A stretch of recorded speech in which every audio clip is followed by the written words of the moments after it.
মাগরিবের ফরজ নামাজের পরে একটি দোয়া পড়ুন এবং ফলাফল নিজ চোখে দেখুন।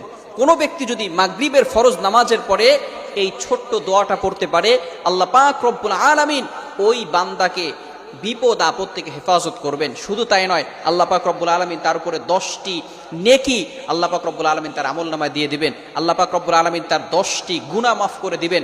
আল্লাহ পাক রব্বুল আলামিন তার 10টি মর্যাদা বুলন্দ করে দিবেন। আল্লাহ পাক রব্বুল আলামিন তাকে প্রটেক্ট ফ্রম অল অ্যাক্সিডেন্ট, সকল বিপদ আপদ থেকে, বালা মুসিবত থেকে হেফাজত করবেন।